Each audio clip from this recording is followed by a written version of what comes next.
मेरे एक मित्र ने बड़े दुखी मन से पूछा कि मैंने बहुत कुछ मेरे भाइयों के लिए किया, छोटे भाइयों के लिए, परंतु प्रेम मिलने के बजाय उनसे मुझे कष्ट ही मिल रहा है।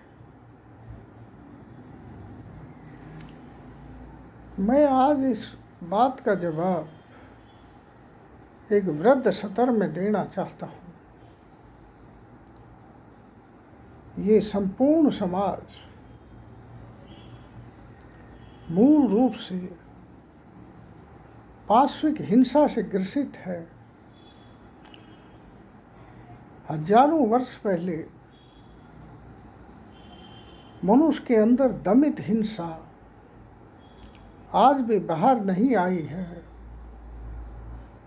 और समाज उसी नियम पर जिंदा है जिसमें जिसकी लाठी उसकी भैंस या बड़ी मछली छोटी मछली वो खाती है। मानव समाज में कोई बदला नहीं है, बल्कि मनुष्य ने अच्छे कपड़े पहनने शुरू कर दिए हैं, पशुओं की जगह मशीनों का प्रयोग करने लग गया है और पढ़ाई लिखाई की जगह ज्ञान की बातें करने लग गया है। पहले बिना पढ़ा आदमी सरल स्वभाव का था, परंतु अब उसका स्वभाव जटिल और कुटिल हो गया है और सारी हिंसा अंदर दबा कर रखता है और मौका पड़ने पर वो उस हिंसा को बाहर कर देता है। महाभारत में कृतघ्नता को सबसे बड़ा पाप कहा है और कृतज्ञता वास्तव में एक धर्म है। अब हम इस पर विचार करते हैं कि कृतघ्नता क्या है। कृतघ्नता जिस व्यक्ति ने, जिस जीव ने आपके लिए जो कुछ किया, कुछ लेने के भाव से नहीं किया, परंतु आप कृतज्ञता प्रकट करने, एहसान प्रकट करने से मना कर दो और उसको ज़रूरत पड़ने पर उसका कोई सहयोग नहीं करो, वरना उससे दुश्मनी करो और हो सकता है उसको मार भी दो, यही कृतज्ञता है। और ये हिंसा का कुरूप है, कुरूप हिंसा का एक रूप है। ये बहुत घटिया स्तर की हिंसा है। कृतघ्नता, कृतज्ञता करुणामय, दया भाव और अहिंसा की उच्चतम कोटि है। कृतज्ञता प्रकट करना चेतना की उच्चतम स्थिति है और कृतघ्नता चेतना की अधम स्थिति है। हम कुछ उदाहरणों से इस बात को बताने की कोशिश करेंगे कि समाज किस प्रकार की कृतघ्नता की स्थिति में फंसा हुआ है, हिंसा की स्थिति में फंसा हुआ। जब कोई व्यक्ति किसी व्यक्ति का आवश्यकता पड़ने पर बिना स्वार्थ भाव के सहयोग करता है और वो व्यक्ति उच्चतम स्थितियों पर पहुंच जाता है या उसके काम पूरे हो जाते हैं, तो उसका नाम लेना वो पसंद नहीं करेगा जिसने उसको इस उच्चतम स्थितियों में पहुंचाया। यहाँ तक कि आवश्यकता पड़ने पर वो उसका कोई साथ नहीं देगा। अगर कोई बड़बोला है एहसान करके भी बोल देता है, जगह जगह गाता फिरता है, तो वह व्यक्ति उसका दुश्मन हो जाएगा। और कृतज्ञता प्रकट करने की बजाय, एहसान प्रकट करने की बजाय, बदला तारने की बजाय वो उससे दुश्मनी करेगा, ताकि लोग उसको एक दुश्मन के रूप में, आपसी दुश्मनी के रूप में देखें और समाज में ये भाव फैले कि ये तो झूठी गाता फिर रहा है, ये तो आपस में दुश्मन है, इसने कोई सहयोग थोड़ी किया होगा। इस प्रकार ये ऋण उतारने का एक बहुत बढ़िया ढंग है समाज में कि जिसके लिए आप कुछ करो वो आपका दुश्मन हो जाएगा। दुश्मन किस लिए होता है? साइकोलॉजिकल लॉ है, मनोवैज्ञानिक लॉ है कि जब तक वो आपका एहसान मानेगा आपसे छोटा होगा, और जिस दिन आपके एहसान को फेंक देगा और हिंसक ताकत से आपके ऊपर हो जाएगा, आपका प्रचार दुष्प्रचार करेगा, आपसे घृणा करेगा, उसी दिन वो अपने आप को बड़ा महसूस करने लगता है। वो सोचता है कि मैं जीत गया हूँ, इस ऋण से मुक्त हो गया हूँ जो ऋण मेरे ऊपर था। एक ऋण तारने का तरीका है, हिंसक तरीका है, जिससे ज़्यादातर मनुष्य करते हैं।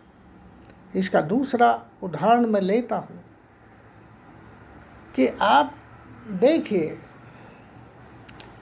हमारे समय में और हमारे से पहले जॉइंट फैमिलीज थी, कुटुंब इकट्ठे रहते थे, वसुदेव कुटुंबकम की एक भावना थी, और ये था कि सारा का सारा कुटुंब साथ रहे। परंतु जहाँ तक मैंने देखा है, इसमें भी कुटुंब के इकट्ठे रहने में भी हिंसा भरी पड़ी थी, और आज वो कुटुंब टूट रहे हैं। उसका टूटने का एक कारण है, माँ बाप के बाद एक जॉइंट कुटुंब में, एक जॉइंट फैमिली में नंबर बड़े भाई का होता है, और बड़ा भाई जीवन भर जितने जीवन में उसका शरीर चलता है, वो अपने छोटे भाइयों के विकास, उत्तरोत्तर विकास की सोचता है और उसमें योगदान करता है। वो योगदान करता चला जाता है, अपने बच्चों का भी ध्यान नहीं करता है। माँ बाप का आदेश सिरोधार्य होता है, उसके आदेश के अनुसार करुणामय, निष्ठापूर्वक, कर्तव्यपरायणता के रूप में वो कार्य करता है। परंतु जैसे ही वो बड़े भाई असक्षम हो जाता है और छोटे भाई सक्षम हो जाते हैं,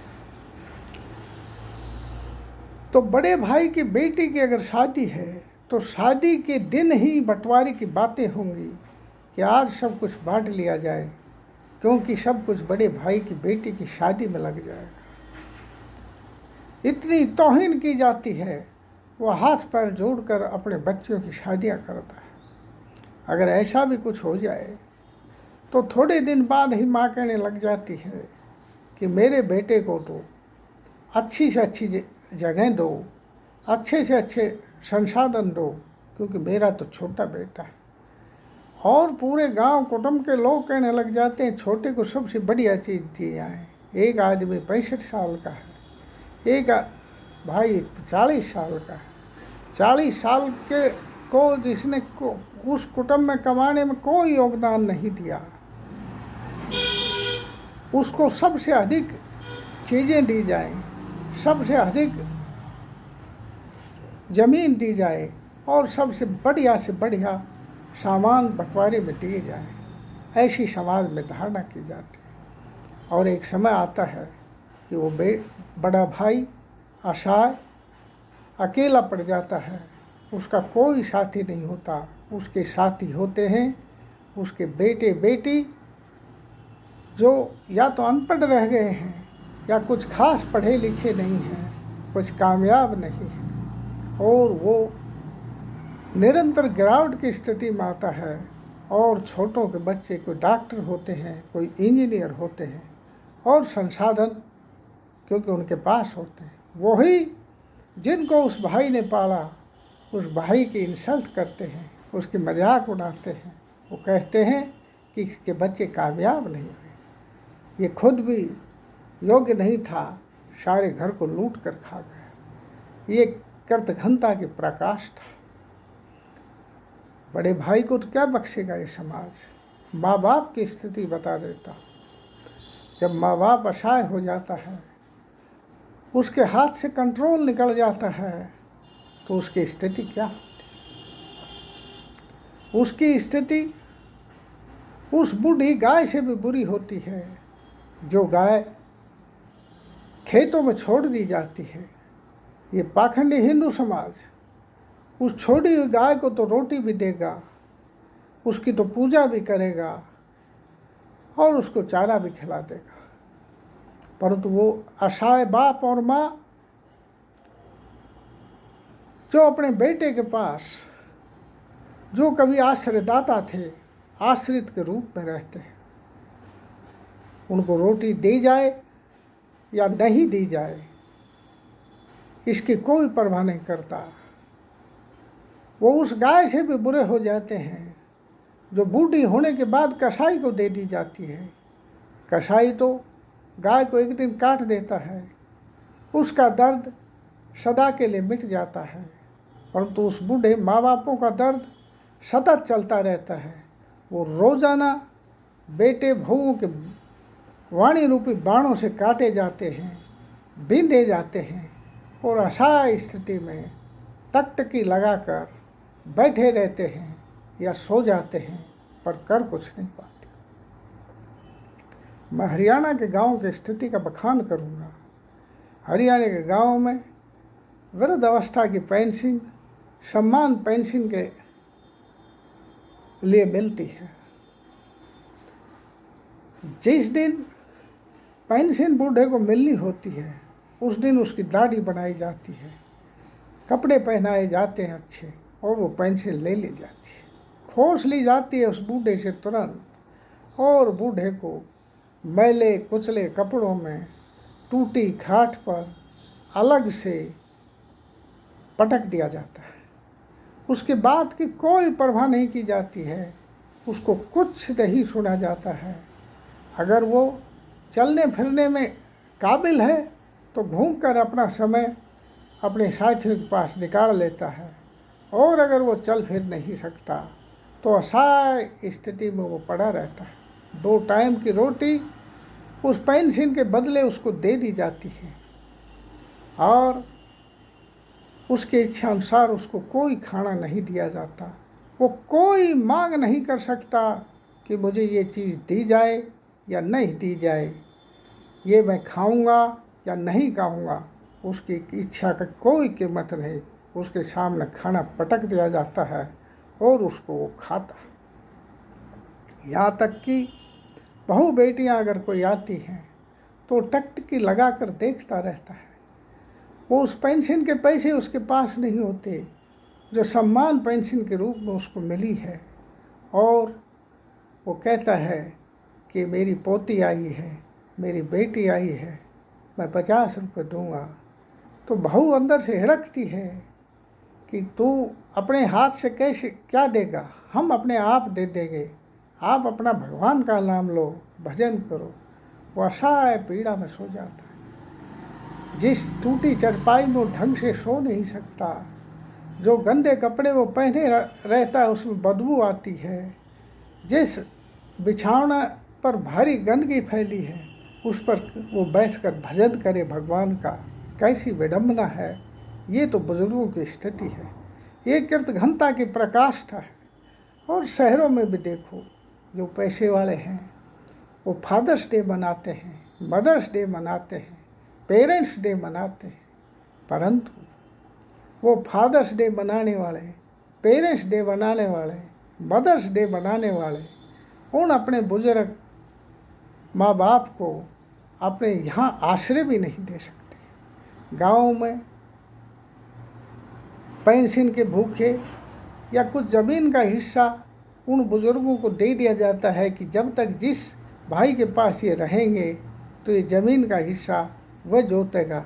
उसके बदले में वो आश्रय तो दे देते हैं, परंतु यहाँ ये जो आश्रयदाता जिन्होंने दूसरों को आश्रय दिया था, वो आश्रय भी नहीं दे पाते। उनको अपने आश्रय से भी बाहर निकाल के वृद्ध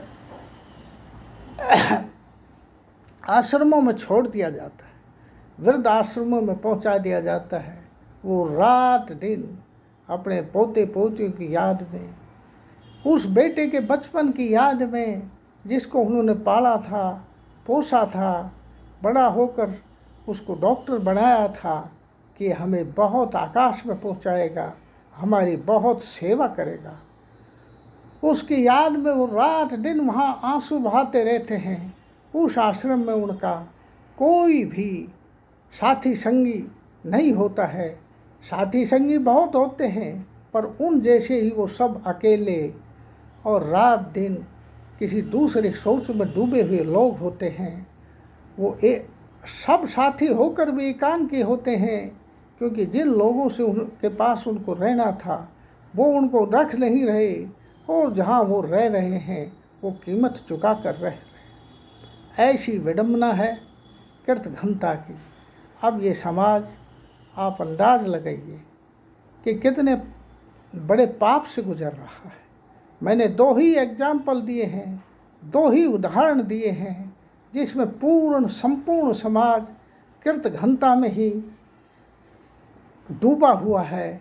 कृतज्ञता कहीं प्रकट नहीं हो रही है। कृतघ्न समाज हिंसा से पूर्ण होता है, और हिंसक समाज कभी सुखी नहीं हो सकता, क्योंकि हिंसा ही सब दुखों का कारण है। जब आपके मन कर्म वचन में हिंसा होगी, आपके एक्शंस में हिंसा होगी, आपके एक्शंस में कृतघ्नता होगी और कृतज्ञता नहीं होगी, तो ये समाज नहीं चल सकता। पूरी सृष्टि में आप देखोगे प्रत्येक जीव श्रृंखला है। एक जीव दूसरे जीव पर निर्भर है। एक जीव दूसरे जीव को कुछ देता है तो दूसरा जीव उससे कुछ लेता है।